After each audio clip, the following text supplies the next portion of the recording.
Okay, and that's our talking point on your screens. Hindi first, our political parties playing the politics of language. My very eminent panel, prolific panel, is joining me on India at 9 tonight. Nalin Kohli is making a comeback to our second talking point as well. Bharat Kumar Raut is joining us from Mumbai. N. Ram is joining us from Chennai. Girish Kulkarni, Dr. Kancha Ilaya, and last, of course, Meena Kandaswamy, all joining us here on India at 9. Nalin, I'm going to start with you once again. Why did this government need to clarify that the Hindi push was only for Hindi-speaking states? Surely you realized that this was troubling many. Well, I mean, I think there was a controversy brewing. We didn't see any reason why there should have been the controversy, because nowhere the government had the intention of imposing Hindi. That intent was certainly not there. And I mean, we understand and respect the plurality of India. And from that perspective, when the controversy was brewing, questions were being asked by the media, so a clarification came. I don't think you can read into it as if it's a backtrack or something like that. A backtrack can only take place if we had intended to do it the way some sections were alleging. Okay, now Hindi and English are obviously two official languages in which the federal government conducts its business. I'm trying to understand why you want to prioritize one over the other. Well, I think, in terms of social media and from a perspective of the North Indian states where Hindi is spoken in the part of central India, where Hindi is used extensively, perhaps it may have been a fact in terms of saying, can we encourage and get more people onto the social media to interact and get government information? I think from a communication perspective, because I've handled it for the party a few times, that's my assessment of what it would have been. I don't think it was as a directive that you need to be on the social media only in Hindi. Because, for example, I've seen Shivraj ji tweets, for example, just a moment, Shivraj ji tweets in English and in Hindi. So in Madhya Pradesh, I've seen Modi ji's tweets in English and Hindi. So, I don't think it's an issue in that sense. I think it's probably to expand the reach. Mr. Modi in some ways tweets more in English than in Hindi, but I won't get into the numbers. I think no, we're not getting into. Yeah. I'm giving an example. Go ahead. No, I was just giving it as an example. Yeah. So, I mean, like I know, Shivraj ji tweets often in English only, but then there are many times he tweets only in Hindi also. So, I'm not saying it's about, primacy of English over Hindi or Hindi over English. Okay. I'm only making a point of, in terms of social media, could have been to expand that communication flow to a greater number of people. Because governments are often said to be opaque. And there's belief is there that government doesn't communicate, governments don't, get the information out. That's my assessment. But in terms of taking it as an imposition of Hindi over other languages and all, certainly was exaggerated. Not. Because I've never in my, in my 12 years in the party that I've been here since 2013, 14 years, I've never, been privy to anything that would give me an indication that, Hindi had to be the lingua franca, or we, had to speak only in Hindi. Nalin, there are many who are actually pointing out that this directive that the Ministry of Home Affairs, in a sense, put out was really nothing new. Because if you actually look at the PIB, there are press releases in English and Hindi. If you actually look at the RBI website, it's on English and Hindi. If you look at the budget, it's always available in the Hindi version. I think what troubled people a little bit was the directive which said prioritize Hindi over English, first of course to across India, and now, as you're saying, only to Hindi speaking states. It is the prioritization that made people a little uncomfortable. That's why I gave that example. That's why I gave the example, and my assessment is that it has to do with, in terms of trying to reach out to a greater number of people in through the social media, which is now a new So thing. Why not tweet it in all 15 languages? So why not tweet it in all languages? It's a suggestion. I mean, why not? It's a suggestion, and I see nothing wrong in that. Because Modi ji's tweets used to go out in a huge number of languages. I don't remember the figure, whether it was 12, 14 or 16. But yes, he's, whatever he tweeted during the election used to get retweeted. Advani ji's book was translated into multiple languages, if you remember, in 2009 and 10. So I think it's a good idea. Okay, so before I go on to my other panelists, I have one final question for you. This morning, one of the BJP leaders, Mr. Mukhtar Abbas Naqvi, tweeted, and his comments seem to indicate that English language or English-speaking people, in a sense, represented an elite kind of a mindset, which is what this government was trying to brush. Well, I think my perspective to it is that, a language is for communication. And each one of us is entitled to communicate in what we are comfortable with. When we don't speak the same language, try to find a common ground. And that's how I would look at it. Mr. Naqvi may have felt something in this. Why he said it, I can't really comment because I haven't spoken with him. But at least I can say that, you know, I don't think there's a war here in terms of English versus Hindi or Hindi versus English. Okay. Let me get in Bharat Raut, who's joining us from Mumbai. You know, Mr. Raut, out of all the political reactions that came in today, it was perhaps the Shiv Sena's reaction that seemed most surprising to me. The Shiv Sena, in a sense, welcomed this move to prioritize Hindi prioritize Hindi. Let me just leave it at that. You're right. Shiva Sena mouthpiece Samna has mentioned today that Hindi is a Rashtra Bhasha. Of course, that term is wrong, but that's true. It has been mentioned. But going by the essence, Shiva Sena and we people, we always believed that Hindi should be considered as the national language. Whether you call it official language, non-official language, but it should be considered because most of the people speak in that. Having said that, let me tell you, now to bring out this issue and make a statement out of it, I don't see a logic from the central government point in this. What are we planning to do? Is this really a priority issue for the government to take it up within 1 month's time? There are many issues before the Home Ministry. If at all we want to promote Hindi, let me be very clear. If at all we want to promote Hindi, the 2-3 things. One, the babus sitting in the government, those who think in English, they write in English and later translate that into Hindi, I think that should be stopped. The thinking process, original noting should come in Hindi, A. Now, What's B, wrong in thinking in English and writing in English, Mr. Raut? Just for... Let me complete. Apart from that, there are many states in the country. This is not Tamil versus English, Hindi, or Hindi versus English. What I am saying, even Gujarati, from where our Prime Minister Modi comes from, how many of them really understand, I mean talking of the population, really understand the chest Hindi which has been spoken in the government language. Even in northern India, where the Hindi is the official language and that is the language, in Bihar, Bhojpuri is spoken. In Uttar Pradesh, there is Awadh, right, or right. in Rajasthan, So there is Rajasthani. Those are the languages, those are spoken. So this figure of 40% why make of, virtue of Hindi? That's right. So this figure of 40% of northern India and parts of central India speaking Hindi is also a figure that actually comes up for question. You know, you mentioned the Samna editorial, but it's actually very, very surprising. Many Shiv Sena leaders who have given out television interviews seem to think that Hindi is our Rashtra Bhasha. Hindi is not our national language. Now, there could be some misgiving because we generally in Marathi we keep saying Rashtra Bhasha. It is not Rashtra Bhasha. I know it is official language. We call it Rashtra Bhasha. That apart, I am going by the emotion, the feelings, and the priority of Shiva Sena. I am not justifying what has been saying because I am not a spokesperson of Shiva Sena. But my logic says that yes, we need to promote Hindi to make it a united nation. United nation. Okay. Country. Before I go to my other panelists, I want to know what would be your pecking order. No, what would be the pecking order if it was a choice between Hindi, Marathi, English, Tamil? Yeah, I'm telling you that there was a private member bill brought in by Tiruchi Shiva in Rajya Sabha. We said that we have all the scheduled 10 languages. They should be considered official languages because they are spoken by a good number of people. Like you have been showing that Marathi is spoken by 7% of people. Telugu is spoken by 6% of people. No, but that doesn't answer my question, Mr. Rao. Why not allow so you're use asking of all for these propagation of Hindi, but I'm asking you when it comes to actually the state of Maharashtra, what would be the pecking order? The pecking order is Marathi. Definitely, it is Marathi. In Maharashtra, the official language and the practicing language in government communication and otherwise is Marathi.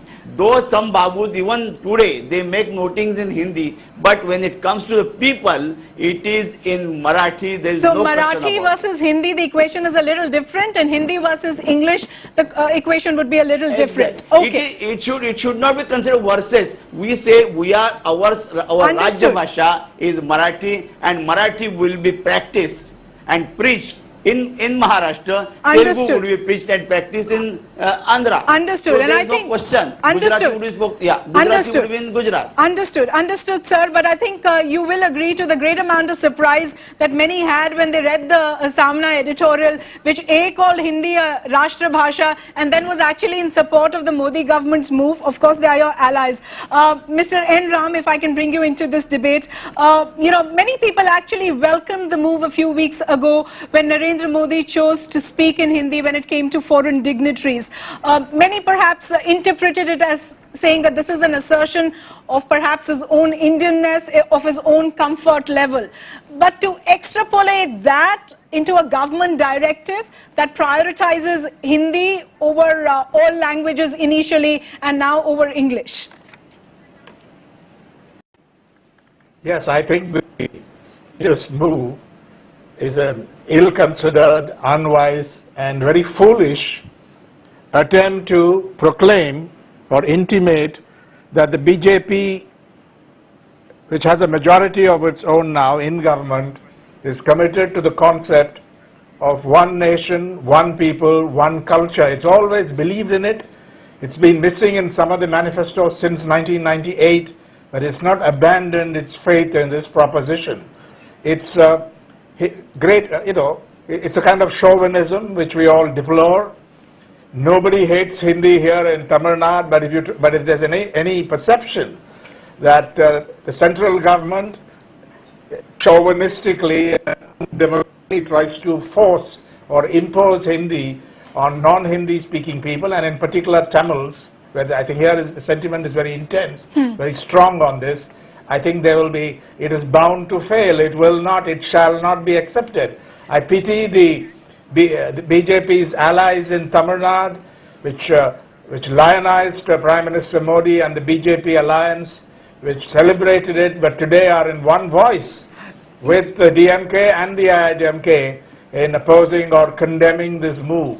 Right. And also, as somebody mentioned, where's the need to bring this issue now? Why this diversion? But it goes to the heart of the RSS, the RSS's ideology, that when we get a chance, we must proclaim our principle and try to enforce it. We've seen it on Article 370, intimations of it. So I think this is not a good sign. Remember that the Vajpayee government didn't have it, because it, I think, had a wiser head, and also the Home Minister understood these realities, Mr. Advani. Secondly, it was constrained by its alliances. Right. But if this government believes it can get away with a unitary approach to all things cultural, Mr. Ram, language, I think I'm sorry to it is interrupt. bound to fail. I'm sorry to interrupt, but this is a quote that actually came in from one of the BJP leaders who says, why such a hullabaloo about it? Look at Article 351 of the Constitution. It's a directive that says it is the duty of the union to promote the spread of Hindi language so that it may serve as a medium of expression for all elements. Everyone has possibly done it. The problem here really is because this is the BJP government doing it, so the perception goes out differently. Well, much water has flowed down the Ganga and the Kaveri and all our rivers in the south since those words were written. I was a student during the anti-Hindi agitation in Tamil Nadu, which created sort of wave that brought the Dravidian movement parties to power, never to lose power. The so-called national parties and all India parties never returned on it. So I think the lesson learnt by the government of the day was, don't impose it, and people may, at least sections of the population will themselves like to learn Hindi or any other language of their choice. But if you push it, nothing could be more foolish than such an attempt. It's been proved many times that the Official Languages Act, which Chief Minister Jayalalitha has pointed out, give equal status to all the languages listed in, it's not Schedule 10, but Schedule 8 of the Indian Constitution. Right. And English will continue.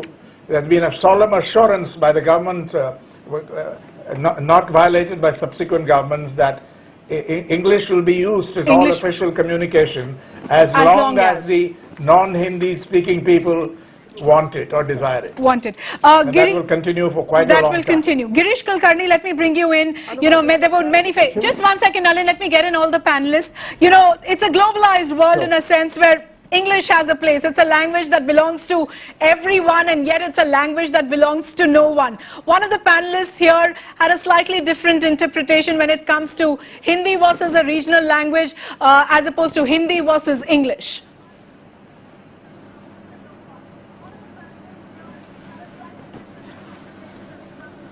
Yeah, Anuvaji, first of all, I would like to request you that please pardon me for all my mistakes with respect to the pronunciation and the grammatical mistakes with respect to the language, as English remains a foreign language for me. So, as I said, my point is simple. That as a human being and as a student of, I love all the languages, by the way. Let me be clear on that. I love all the languages, and I would love to speak all my regional languages of my country, and I'm very, very proud that it's the only country, most probably, I don't know, which speaks so many languages, and we should all be proud of this diversity. Having said all of that, I think our political machinery or political parties, simply putting it, have always played this British tool of dividing people using language or caste or something like that, all different tools. True. So now, but as respected Ram sir said, that the water has flowed through all our rivers, and now the younger generation, they don't, they are not going to get divided with this. True. Because we live together. We, you know, if you come down to Pune in Film Institute, there are, you know, my dearest friend is a Mallu, my dearest friend is a Andhra, Telugu person. My cinematographer is a Reddy from Andhra Pradesh, and so I love that culture because I want to know, I want to study, and it gives me a sense of, you know, we all are brothers, which is our pledge. We all have been taught that thing. We used to, hum log bolte the school mein. So, but the point is, what I feel is we need to still promote Hindi because most of the people who still feel like myself alienated from the what you call the identity given by the English language to themselves when they try to express in that language. When I try to express myself in Hindi, that identity of mine gives me confidence and security. And it's more closer to how you... As it belongs, it reflects my culture. More closer to how you perceive yourself, Girish. And okay, so I think that's an important point. But I'm sorry to have interrupted you there because we'll just put out the language map of India in a sense, and that'll give you a good indication. That part in green really is that northern belt, the Hindi-speaking belt, and the figures actually according to the census of 2011, but is taking data from the 2001 census, is that 45% Indians have listed Hindi as their mother tongue. All across the other parts of the country, and obviously towards the south, you are seeing what are the different languages this country speaks, the plurality of this country. Well, but here's also a problem in that entire green section that you're seeing, 41% speaking Hindi, because remember, anyone who's speaking Haryanavi, Bhojpuri, or perhaps even Magadhi, or many other dialects that actually come in this belt have all been locked into this one figure of 41%. So to actually say that 41% Indians speak Hindi, it should be the language that the federal government conducts its business in, is perhaps a little incorrect. Kancha Ilaiah, if I can just quickly get you into the debate, because you've often said that equality really, as far as empowerment is concerned, in one section of our country, in one part of our country, perhaps needs to come from English education. Well, you know, ever since Modi started his campaign on development and won the election, now see one after the other what agendas they are putting on the nation. They started with Kashmir, then now they are moving on to language. Now tell me that during this election period, all Hindiwalas were trying to impose Hindi through even English channels. Right. Now, English channels are known as national channels, not Hindi channels. I mean, look at this popular definition. Now, the other question is, let Anil tell me that how does Hindi develop the nation? The development of the nation is linked up to the global process. The global process for the last 150 years has pushed this country into English language. All top RSS people, all top BJP people, all top intellectuals who work around BJP, Right. put their children in English medium. medium schools, Absolutely. not in Hindi medium schools. Absolutely. And what is that hypocrisy they are trying to do? It is a hypocrisy. And are Yeah. they trying to test the metal of South India, which has gone far ahead in development, based on English language? English language. Okay, Meena Kandaswamy, you please come into the debate and say, my question is it really possible to impose a language barrier, impose a kind of communication through a particular language in this day and age? I think that we have to understand this in one perspective, because the whole circular was about social media, wasn't it? And that is where you have so many of the policy decisions about everybody debating what's happening. It's the one tool that gives, an ordinary citizen the right to vent himself and actually be heard. So if it's being, restricted to Hindi or even the Hindi-speaking states, does it mean that I, as a Tamil, don't have any stake in what's going on in Uttar Pradesh or what's going on in Rajasthan? I mean, like, how does a Tamil who doesn't speak Hindi even know what's going on? And I think if you're really worried about us as a nation and you think that India is going to, sustain itself, then I don't think excluding so much of the population from what's, what the governmental process is going to help anybody. So, and especially about dissent, is that how can people, even disagree with something if they don't know what language the government is being conducted in? So I think that's a problem. And the second thing I want to talk about is that it's clearly RSS agenda, because if you read the bunch of thoughts by M.S. Golwalkar, he clearly says, until Sanskrit becomes the national language, let us use Hindi as the national language. And Right. he goes to say, and he also not only talks about Hindi, he talks about a Hindi that is not having any Urdu elements in it, because he says Urduizing Hindi to make it simple and popular is a communal exercise. So this is what Golwalkar thinks, and this is what RSS thinks, and this is what the BJP of today is doing. So this is a communal thing, this is a Hindutva project, and we have to call it out, not only because, what people might say is linguistic chauvinism. Irrespective of all linguistic chauvinism, this is a, very dangerous project. that's going to divide Meena, I'll people. have to... Languages don't divide people. Languages don't divide people. I'll have to end it there. I'm extremely sorry for cutting short my panelists, because this really is a debate that could have go on. Some of the thoughts coming in from many of the people who've perhaps been listening to this debate, in a sense, is Hindi chauvinism versus regional chauvinism. We are comfortable with one, we're not comfortable with the other. And of course, we know Rajaji gave that immortal remark that Saraswati gave birth to English. So that perhaps, in a sense, is also an Indian language. Ladies and gentlemen, thanks very much for joining us on this second talking point here on India.